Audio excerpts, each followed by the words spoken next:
Good. Coach, starting five for tonight. Kyrie,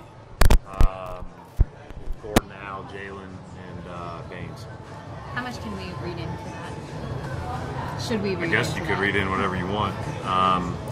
You know, I've had discussions with a couple of different guys. You know, like I've told Baines that he could be starting against certain matchups and he could be coming off the bench. Told Marcus Smart, same thing. Told Jalen, same thing. Every one of them to a man is all for whatever we need. The decision that we, I think, ultimately have to come to is who the other person in the backcourt is, and that's less of a, you know, it's not one of those things where it's a competition. It's who fits best with who when. And Marcus's experience and Marcus's impact, I think, are going to be really needed, at least right now, off the bench with what's otherwise a pretty young unit. Brad, So, that's where we are right now, but that could change Friday. Brad, when do you become concerned about how much time Marcus has missed, Marcus Morris, and integrating him into things? I mean, we've kept him as up to speed as we can throughout the first 7 days of training camp, and so he's been in constant contact with us. We've had a guy out there to work out in the mornings, but obviously he's got a lot on his plate right now, and you know, after the legal process plays itself out, we'll know more and go from there. Brad, how do you have to manage these preseason games differently now with the shortened preseason? Do you approach these any different? I think the first, you know, our approach will be that we will play a lot of guys tonight. You probably won't see Irving, Hayward, or Horford after halftime, and that's more because we're still ramping up into, you know, full games worth of minutes. Obviously, those full games are right around the corner 2 weeks from now. 2 weeks is still a reasonable amount of time to ramp up here, and so we want to give everybody an opportunity to be out there, and then also we want to make sure that, you know, we're not overdoing it just 6 or 7 days into this. Coach, a small sample size right now going through training camp, but what have you seen from Jalen Brown and what he's giving you on the defensive side of the ball? Yeah, I mean, I think that's one of the areas where, like I've said, we know what we're getting from Marcus, and Marcus's ability to impact the game is so unique in that regard, and that's what you hope some of our younger guys can do on a daily basis. Jalen had some great moments last year as a young player. I thought he improved in Summer League, and I think he's improving thus far. But that's now going to be, you know, an every night type of thing that we're going to need.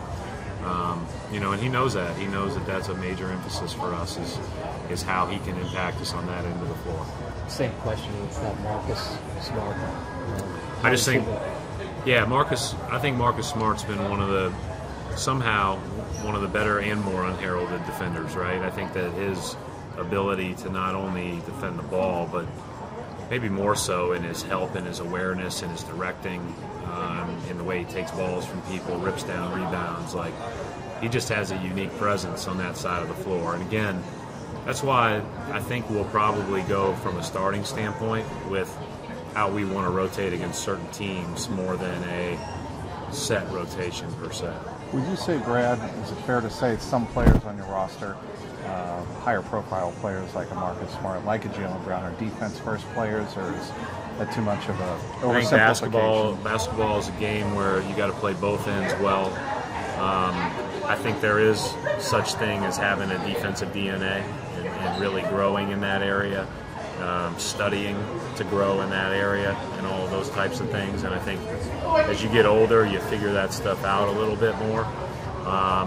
And you know, we've got a really, you know, a great staff of assistant coaches that try to put these guys in position to have as much info as they need going into each game. And so, you know, again, and then it comes down to, you know, it takes a certain physicality to be able to defend in this league, and both those guys, you know, are very gifted physically.